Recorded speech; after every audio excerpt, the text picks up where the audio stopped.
काही बातमी कानावर येते आहे की त्या ठिकाणी आमचा विचार न करता अन्य कुठल्या तरी नवख्या लोकांचा विचार जो आहे झालेला आहे.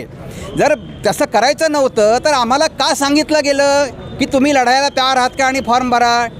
माझ्यासारख्या आज जवळजवळ 50 वर्ष भारतीय जनता पार्टीच्या विचारांकरता लढणाऱ्या कार्यकर्त्याचा हा अपमान झाला आहे असं मी समजतो. मी सगळ्यांच्या माहिती करता सांगतो आपल्या माध्यमातनं की मी जनसंघाचा मूळ कार्यकर्ता 1974 सालापासून काम करणारा आणि याच्यामध्ये असं होतं की आज 30 डिसेंबर आहे. बरोबर आजच्या 50 वर्षापूर्वी मी आणीबाणीच्या काळामध्ये सत्याग्रह केलेला आहे. महाराष्ट्रातला सगळ्यात लहान वयाचा बालसत्याग्रही म्हणून माझा गौरव केलेला आहे शासनाने.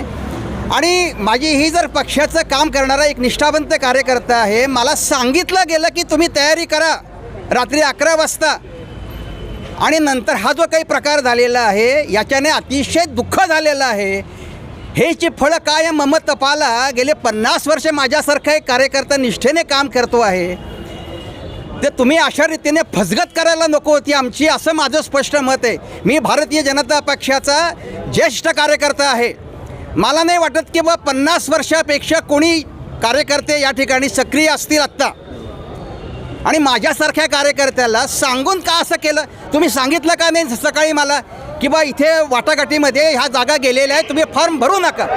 भारतीय जनता पक्षाच्या कडून 13 जो प्रभाग आहे त्याच्याकरता एकतर पुरुष प्रभागामधून किंवा ते शक्य नसेल तर महिला प्रभागामधून माझी पत्नी अशा रीतीने आम्ही तिकीट मागितलेलं होतं.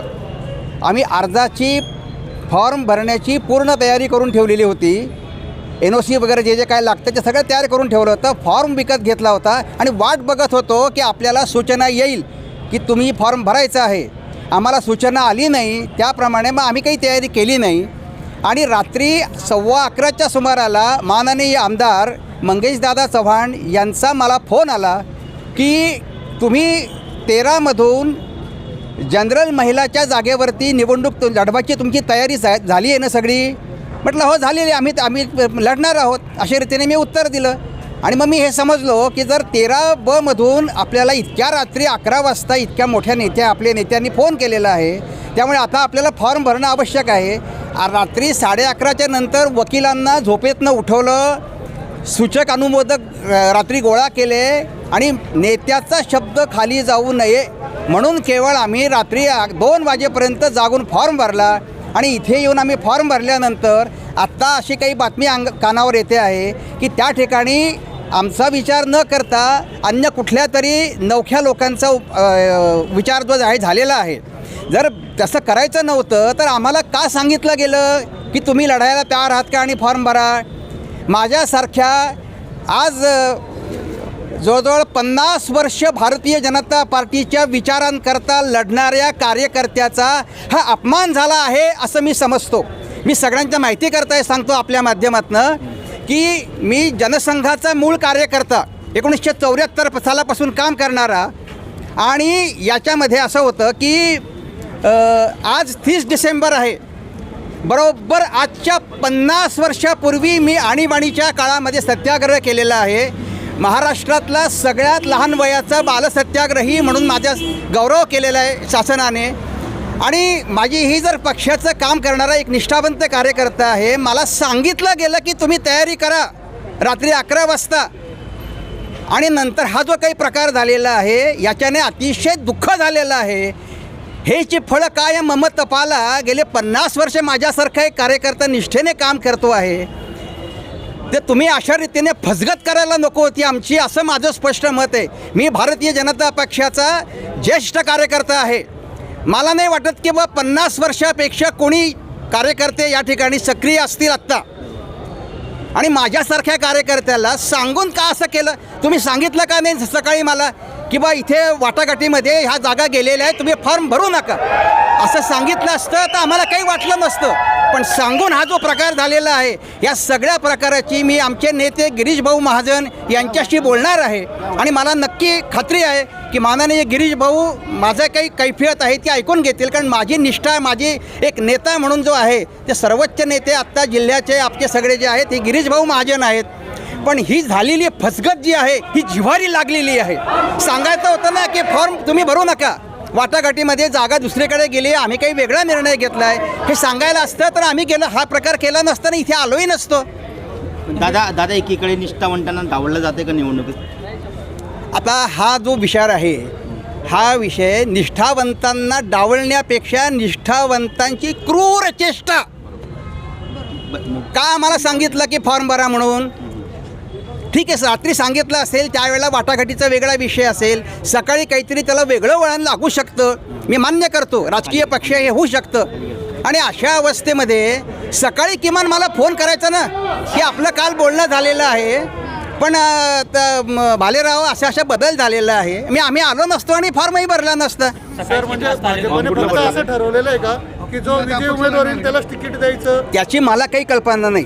आता तुम्ही याबद्दल त्यांना सांगितलंय का की असं हे सिच्युएशन झालेली आहे? नाही, अजून माझं कोणाशीही चर्चा नाही. पण आत्ता जे समाज माध्यमांमध्ये त्या 13 नोव्हेंबरच्या प्रभागाबद्दलची जी चर्चा आम्ही ऐकतोय किंवा तिथे तिकीटं कोणाला दिली गेली आहेत, युतीमध्ये काय आहे, हे ऐकल्यानंतर अतिशय मनस्ताप झालेला आहे माझ्यासारख्या कार्यकर्त्याला. भाजपमध्ये दादा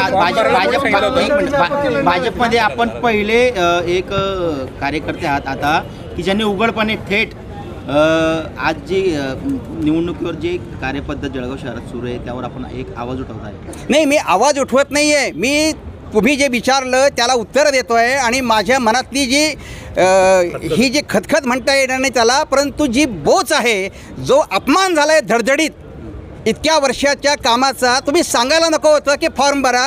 आणि जर सांगितलेलं आहे तर ठीक आहे, सकाळी उठून सांगायला पाहिजे होतं की बा तुमचा विषय बंद झाला आहे, तुम्ही काही पुढे जाऊ नका. आम्हाला काही वाटलं नसतं. अरे मी निष्ठावंत कार्यकर्ता आहे, जेव्हा कोणी नव्हतं या भाजपमध्ये जळगाव शहरामध्ये झेंडा उचलायला तेव्हापासून मी काम करत आलेलो आहे, मला काही वाटलं नसतं ना.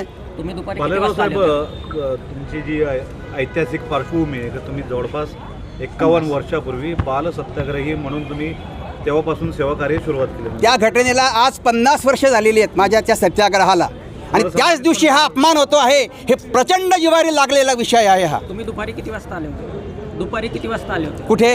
इथं महानगर. इथे दुपारी 2 वाजेपर्यंत मी इथे पोचून गेलेलो होतो. सर 13 नंबर से किसके लिए फॉर्म भरने वाले? आपके यहाँ से किसके लिए फॉर्म भरने जाने वाले? तुम्ही स्वतः की नाही, पत्नी माझी.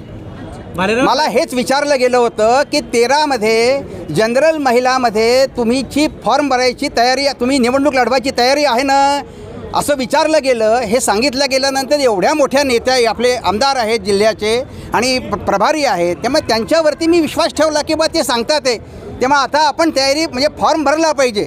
नाही तर रात्री 11 वाजेपर्यंत मी कुठल्याही प्रकारचे फॉर्म भरलेला नव्हता, तयारी केली होती, कागदपत्र सगळी जुळवाजुळव केलेली होती, फॉर्म विकत घेऊन ठेवला होता, यादी घेऊन ठेवली होती. पण जोपर्यंत मला सांगितलं जात नाही की तुला लढायचं आहे, तोपर्यंत मी तयारी केलेली नव्हती.